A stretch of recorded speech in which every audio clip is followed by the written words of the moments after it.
You're suing us for what? Garrett Hale set the paper down on the conference table like it might be contagious. For scrap metal, he laughed. It was the kind of laugh that comes from a man who hasn't been told no in a long time. Son, we threw that out. You can't put a price on garbage. The young man across the table didn't move. His hands were flat on the wood, calloused and dark, the knuckles of a person who worked with them every day. His name was Josiah Pruett. He was 23 years old. He had driven 40 minutes in a truck with a cracked windshield to sit in this room, and he had not eaten breakfast, and none of that showed on his face. You're right, Josiah said. You can't put a price on garbage. He slid a second document across the table. But I did put a price on what I made from it. Garrett Hale looked at the number. His laugh stopped. He had no idea what was waiting in that building on the other side of Colton Road. The property line ran north to south for 860 feet along the western edge of what everyone in Ferris Bluff, Alabama, called the Meridian Lot.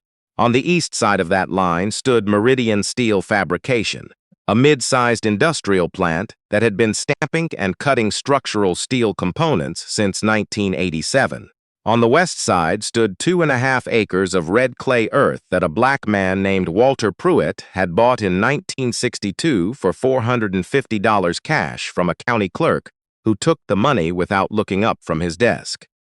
Walter was Josiah's grandfather. He had worked the overnight shift at a different plant across the county for 31 years, and he had bought that land the way a man buys a life jacket. Not because he needed it that day, because he understood what it meant to have something that couldn't be taken back. Walter died the year Josiah turned 9.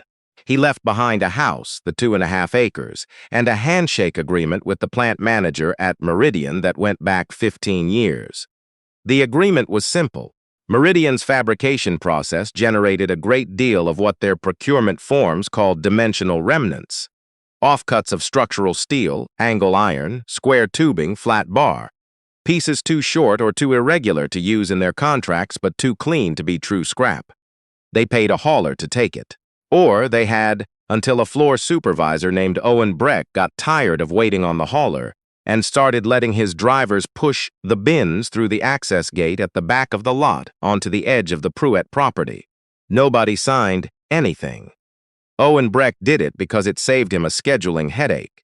Walter Pruett allowed it because he had spent 31 years watching perfectly good material get thrown away, and it bothered him the way waste bothers a man who grew up without enough of anything. By the time Walter died, there was a long row of steel along the western fence that nobody in Ferris Bluff paid much attention to. It was just the stuff behind the Pruett house. Just the pile. Josiah was 9 when he started paying attention to it. His mother, Adeline, worked days at a medical billing office in Gadsden. She drove 40 minutes each way and came home at 6 with her shoes off before she reached the porch. Josiah's father had left when Josiah was 4. What he'd left behind was mostly a silence in rooms where there used to be noise. Adeline did not talk about him.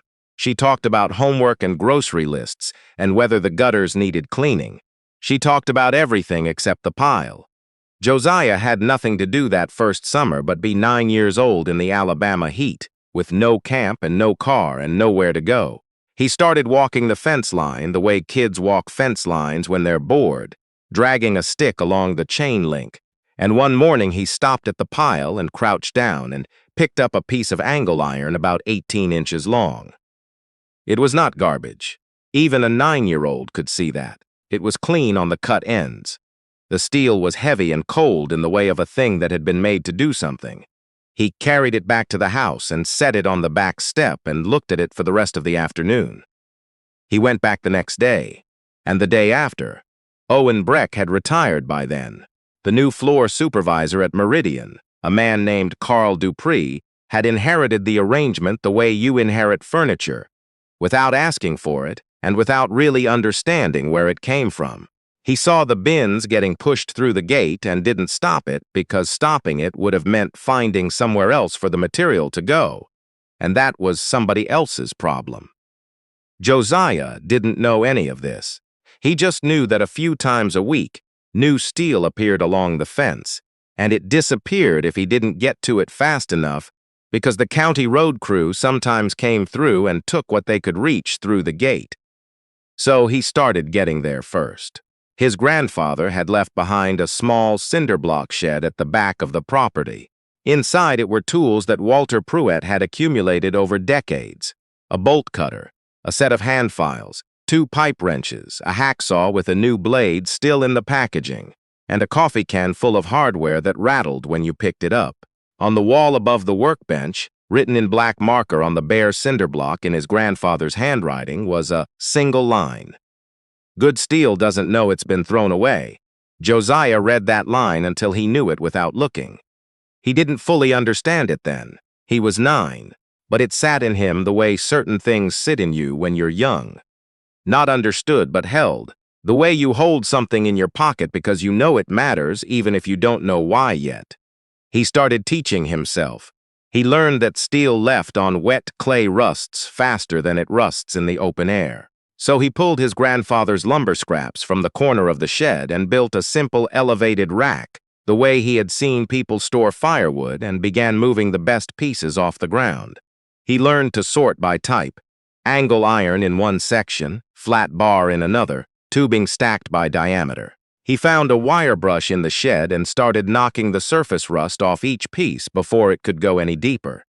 He kept a notebook, a school composition book with a black and white speckled cover, where he wrote down what he had, the dimensions, the date he pulled each piece from the fence line. He was 11 the first time he made something: a small tool rack, 3 lengths of flat bar welded to a frame, a dozen hooks bent from coat hangers because he didn't have the right hardware. He used a cheap flux core wire welder he found at a yard sale for $22 that the seller couldn't get to run. He got it running. The welds were ugly. The rack held. He hung it on the cinder block wall of his grandfather's shed and stepped back and looked at it for a long time. It was not beautiful, but it was his, and the material had cost him nothing, and that felt like the beginning of something even though he didn't have a word for it yet. He was 13 when he started watching videos on a borrowed tablet. Welding technique, fabrication layout. How to read a tape measure to a 64th of an inch. He watched men build staircases and gates and furniture out of steel, and he watched their hands and the way they moved, and he replicated what he saw in the shed on the back of his grandfather's land, with material that Meridian Steel had written off its books as a liability. Ferris Bluff noticed, the way small towns notice things they don't understand. The pile was visible from Colton Road. As Josiah got older and began sorting the material more systematically, it stopped looking like neglect and started looking like something else, which somehow made people more irritated by it. A man at the hardware store asked Adeline once if she knew her boy was building some kind of junkyard back there. She said she knew he was building something and left it at that. Kids at school had other names for it. Rust Ranch, the scrap heap. A boy named Preston Lyle said in front of the whole shop class that Josiah's business plan was to wait until tetanus killed him and then sell the metal for funeral expenses. The class laughed.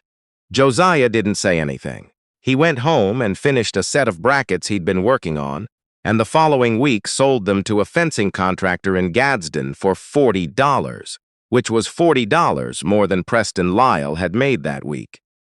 He didn't spend the $40. He put it in a coffee can, the same kind his grandfather had kept the hardware in, and he started adding to it every time he sold something. That became the pattern.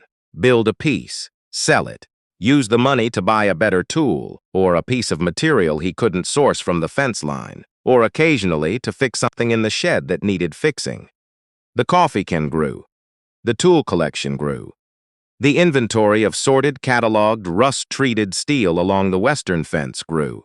What nobody driving past on Colton Road could see, and what nobody in Ferris Bluff ever thought to ask about, was what the pile was hiding behind it. Josiah was 17 when he welded his first gate. It was commissioned by a retired schoolteacher named Phyllis over on Ridgeback Lane, who had seen a bracket he'd made for her neighbor's garden bed and asked if he could do a driveway gate. 14 feet wide, flat bar and square tubing, simple repeating pattern, powder-coated black. She paid him $380. He spent the money on a used angle grinder and a proper welding helmet that didn't give him headaches. He was 19 when he built the second shed. It was not a shed the way the cinder block building was a shed. It was 40 feet by 30 feet, framed in steel he had fabricated himself from Meridian's offcuts, skinned in corrugated metal, poured slab foundation he had leveled over the course of one February with a rented transit level and a lot of patient measurement. Inside it, he built a proper fabrication shop, a welding station with a real MIG welder, a Millermatic 252 he found at an estate sale for $400, because the previous owner's family didn't know what they had. A plasma cutter he paid $200 for from a closed HVAC shop, a drill press, a horizontal bandsaw, a 4-inch vise bolted to a steel workbench he had built himself. He ran electrical from the house to the shop himself, with a licensed electrician signing off at the end because Adeline insisted, and she was right to insist. When the lights came on in that shop for the first time, Josiah stood in the middle of it for a while and just listened to the hum of the fluorescents and the quiet of a building that wasn't there 6 months ago. He told almost no one. His mother knew there was a new building. She had watched it go up from the kitchen window. She had not gone out to look inside. She left for Gadsden before 7 and came home after 6, and there was always something else to do. And her son's work at the back of the property had become over the years a fact of the house, like the water stain on the ceiling or the way the screen door didn't close all the way. Present, unremarked on, hers without belonging to her. Meridian Steel was sold in the spring of the year Josiah turned 22. A regional holding company bought it and brought in a man named Garrett Hale to run operations. Garrett was 38. He wore pressed khakis every day and kept a printed copy of the plant's quarterly metrics on his desk with handwritten margin notes in red ink. He was not a bad person. He was a particular kind of efficient person, the kind who sees a loose thread and pulls it without asking what it's connected to. On his second week, he asked his logistics coordinator about the bins going out the back gate. The coordinator, a young woman who had been there 8 months, said she'd look into it. What she found was Carl Dupree's name on a handwritten note in a drawer, and below it, Pruett Property, back gate, verbal okay, nothing else. Garrett had that note on his desk by 4 o'clock. He pulled the property records, looked at the satellite image, saw the long sprawl of material running along his western fence from above, a gray-brown mass that read on screen like an eyesore, like a liability, like someone else's problem that had become his problem. He pulled 3 years of haul invoices and did the math on what they'd have spent taking that material to a certified facility. He was on the phone with the company's legal department before 5. The letter arrived at the Pruett house on a Tuesday. Adeline brought it in from the mailbox and set it on the kitchen table without opening it, and then stood in the kitchen in her work clothes for a moment. Before she called, for Josiah, he read it at the table. Once, all the way through. Then he folded it and set it back in the envelope. Adeline stood by the counter with her arms crossed. "What does it say?" "They want to formalize the arrangement," Josiah said. "Or end it. And if they end it, they say the material on our property is unauthorized industrial waste. They have a lawyer who agrees with them." He paused. "They'll seek remediation costs if we don't clear it voluntarily." Adeline put both hands flat on the counter. She had been tired for 20 years in the way only a woman raising a child alone on one income can be tired, the kind of tired that goes into the bones. "Josiah, I need you to be honest with me right now. How much of a problem is this?" He looked at her for a moment. "Mom, come see the shop." She had never been inside it. In 3 years, she had never walked the 120 feet from the back door to the building her son had put up out of material that a steel plant had thrown away. It was not indifference. It was the indifference of exhaustion, which is a different thing. She followed him out across the yard in the early evening light, past the sorted rows of steel along the fence. Organized now into neat labeled sections, species of metal the way a lumberyard sorts wood, and through the side door of the 40 by 30 building she had watched go up from the kitchen window. She stopped inside the door. The shop was lit by 4 banks of fluorescents. The floor was swept concrete. Along the walls hung every tool Josiah had accumulated over 14 years, hung on hooks or racked on shelves or stored in labeled drawers. The welding station was clean. The machines were positioned the way machines are positioned when someone has thought carefully about workflow.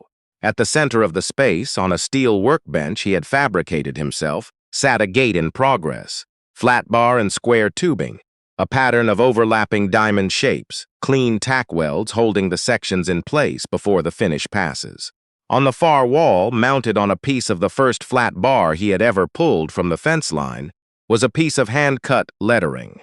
He had cut it himself with a plasma cutter in a steady hand, the letters in a plain blocky font. Good steel doesn't know it's been thrown away. Adeline stood there a long time. She was looking at the gate, then at the lettering, then at the walls of sorted, catalog-dated material, then at her son. "All this time," she said. Her voice was different than her regular voice. "All this time," Josiah said. She didn't cry then. She did later at the kitchen table, after he'd explained the rest of it. The notebooks, the inventory, the 14 years of material logged by type and date and estimated value. She cried quietly, the way a woman cries when something she had quietly feared for a long time turns out to have been a foundation being poured. The next morning, Josiah drove to the courthouse and sat for 3 hours with a legal aid attorney named Bethany, who cost him $120 he didn't have in a relaxed way and came back out with a clearer understanding of what he had. He had, among other things, 14 years of written records. He had purchase receipts for every tool in the shop. He had photographs going back to when he was 12, his mother's old phone, every image time-stamped, organized by year in a folder he'd never deleted. He had the original note from Carl Dupree's drawer, which the legal department had helpfully included as an attachment to their letter, apparently without reading it closely enough to notice that it documented Meridian's own authorization of the arrangement. And he had a number. He had calculated it the same night the letter arrived, at the kitchen table while Adeline slept. He had used Meridian's own published material pricing, discounted 40% for cutoffs and irregular lengths, applied to the inventory figures in his notebooks. He had added the value of the labor he had invested in rust treatment, sorting, and storage, conservative hourly rates, the kind that didn't imply anything extravagant. The total was not a small number. He put it on an invoice on Pruett custom fabrication letterhead. Letterhead he had designed himself and had printed at an office supply store for $11, and drove to the Meridian plant 3 weeks after the letter arrived. He asked for Gert Hale at the front desk. Garrett came down 5 minutes later, already talking. He had the demeanor of a man who had decided in advance how this conversation was going to go. He set the invoice on the conference table and looked at it, and then he laughed. Josiah waited. "For scrap metal," Garrett said again, shaking his head. He pushed the invoice back across the table. "Son, we paid a hauler to take that material. Whatever arrangement the previous management had with your family, it was informal at best and entirely your liability at worst. You don't have a contract. You don't have any documentation. You can't price garbage." Josiah reached into his jacket. He set a second document on the table, then a third, then a fourth. The notebook's inventory summary. The photographs, printed and dated. Carl Dupree's note, the original, which he had requested a copy of from the county clerk's office because it had been attached to a filing. "This is the documentation," Josiah said. Garrett's expression moved through a small series of adjustments. "I'd also like you to come see what your company's waste material has been doing for the last 14 years. Josiah stood up. "I'll drive." Something in Gert Hale, some version of himself that existed before the pressed khakis and the red ink margin notes, some part that was still genuinely curious about things, said yes. They drove back to Colton Road in Josiah's truck with the cracked windshield, past the house, past the sorted rows of material along the western fence that looked completely different at ground level than they did on a satellite image, and through the side door of the shop. Garrett stepped in and stopped. The fluorescence, the clean concrete, the tools, the machines, the gate on the workbench. He turned slowly, reading the room the way a man reads a room when it is telling him something he wasn't expecting to be told. His eyes stopped on the plasma-cut lettering on the far wall. He read it twice. "You built all of this," he said. It was not quite a question. "Started when I was 9, Josiah said. One piece at a time." The settlement that followed took 6 weeks and involved lawyers on both sides who billed more hours than they needed to. Garrett sat at the end of the conference table and did not laugh. The company paid Josiah $64,000, not the full invoice amount, but a figure that reflected what a mediator gently described as Meridian's substantial interest in resolving the matter quietly. They also signed a purchasing agreement. Meridian would sell its dimensional remnants to a newly registered business called Pruett Fabrication Works at 20 cents on the dollar of raw material cost for a period of 7 years. Garrett wrote in his operational report that he had converted an informal disposal liability into a structured materials partnership. His supervisor commended him for it. He did not explain which direction the value in that partnership actually traveled. The check cleared on a Thursday. Josiah took a photograph of it and sent it to his mother's phone with no message. She called him 4 minutes later and didn't say anything for a moment on the other end. He didn't bank the $64,000. He took a photograph of the gate he had finished that week. Flat bar and diamond pattern, powder-coated black, standing in the morning light against the corrugated wall of his shop. And he posted it on a fabrication forum with one line of text underneath it. "Every piece of material in this gate was thrown away by the plant next door. I picked it up off their fence line for 14 years. By the end of the week, the post had been shared more times than he could count. By the end of the month, a writer from a trade publication called Metal Fab Today had driven down from Birmingham and stood inside the shop with a recorder running and a lot of quiet in his expression while Josiah walked him from the wall of sorted material to the workbench, to the plasma-cut lettering on the far wall and back. The orders came in faster than one person could fill. So Josiah did what 14 years of incremental, systematic, patient work had quietly been preparing him to do. He took out a small business loan against the land his grandfather had bought in 1962 for $450. He built a third building on the bare clay strip between the shop and the road. He hired first a welder he had met at a supply auction who needed work and was honest about his skill level, the right combination, then a fabricator, then 2 assistants, then more.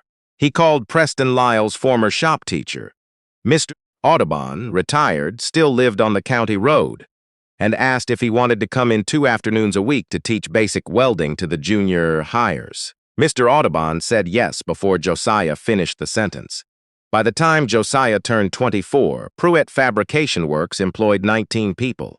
It shipped gates and staircases and architectural steel and custom furniture frames to clients in 6 states. It had developed a particular reputation for reclaimed material work. Pieces where the origin of the steel was documented, where the history of each component was logged back to the date it came off a factory floor and went over a fence and into a 9-year-old's notebook. Clients paid more for those pieces, not less. They understood, it turned out, that material with a history was not the same as material without one. His mother quit her job in Gadsden the spring Josiah turned 24. He drove to the office in her car the last morning and carried her box to the elevator and rode down with her and stood on the sidewalk in the April sun while she blinked at the light. "Now what?" she said. "Now nothing," he said. "Now you sleep past 6. She laughed. It was a real laugh, not the tired version. He had not heard that laugh in a long time. He brought her to the shop the following week and walked her through the operation the way you walk someone through something, when you want them to see not just what it is but what it took. The third building, the 19 employees, the crates being loaded for a client in Nashville. He walked her to the original cinder block shed at the back of the lot. Walter Pruett's shed, unchanged, the bolt cutter still on the peg, and the pipe wrenches and the coffee can of hardware, and he pointed to the line on the wall. Good steel doesn't know it's been thrown away. Adeline stood in front of it for a moment. She reached out and put her hand flat on the cinder block wall beside the words the way you touch something when words aren't the right tool. "Your grandfather wrote that," she said. "Yeah, He would have walked this whole place twice before he said a word. "Yeah," Josiah said. "I know." She didn't say anything else for a while. When she finally spoke, her voice had the quality of something that had been held for a long time and was being set down. "I used to watch you drag pieces home from that fence when you were 10 years old," she said. "I didn't know what you were doing. I thought you were just collecting. The way kids collect things that don't make sense to anyone else." She paused. "I should have asked." "You were tired," Josiah said. "I was tired," she agreed. "But I should have asked." He put his arm around her shoulders. They stood in the cinder block shed that smelled of rust and old oil and the particular damp cold of a building that has been on the same piece of earth for 60 years. And outside the open door, the morning light came across the yard and lit up the near wall of the main shop, where a 19-person operation was loading a crate for Nashville. Today, Pruett Fabrication Works still operates on the 2.5 acres Walter Pruett bought in 1962. The original cinder block shed is a designated part of new employee orientation. Every person hired at Pruett Fabrication works a first-day shift that begins in that shed, not because Josiah requires it, but because he walks them through it himself and explains where the company came from. He shows them the line on the wall. He shows them the first tool rack, the ugly welds and all, still hanging where it has always hung. He opens Walter Pruett's composition cover notebook, kept now behind glass in a simple steel frame he built himself, and reads them one entry. It is from a July day in 1974, 30 years before Josiah was born. "Brought home 2 lengths of pipe from the south lot tonight. Nobody wanted them. Cleaned the rust with vinegar and a rag. Stored along the north wall on the rack. Don't know yet what they'll become, but good material doesn't stay waste forever. It just waits." Last winter, a couple came in to commission a crib. Their daughter was due in March. They wanted something she could eventually pass down. A crib that could convert to a toddler bed, then a bench frame, then whatever she needed it to become. Josiah walked them to the organized rows of the original materials section, which he keeps separate from the new stock, and stopped at a section of square tubing near the back. The tubing had come over the Meridian fence in 2015. He had been 15. The date was written on each piece in his handwriting, black paint marker, the same handwriting that was in the notebooks. He told them how old it was. He told them where it came from. The woman put her hand on the stack. "It waited 9 years for a crib," she said. "Yes, ma'am," Josiah said. "It did." On the wall of the small office he built for himself off the main floor, walls made of flat bar and glass, so he can see the shop from his desk in every direction, there is one framed piece of paper. Not the settlement check, not the first invoice. The framed piece is a photograph, printed on plain paper, of an 18-inch length of angle iron sitting on the back step of the Pruett house. It was taken by Adeline in the summer of 2010, on a phone she no longer owns, because she came home one afternoon and found her 9-year-old son sitting on the back step, staring at a piece of steel like it was something precious. She thought he was being strange. She took the picture to remember it. She forgot she'd taken it until he found it in an old backup folder 14 years later and asked if he could have it. A client asked about it once. "What's the story with the photo?" Josiah looked at it. "That's where it started," he said. "One piece." He turned back to the blueprint on the desk.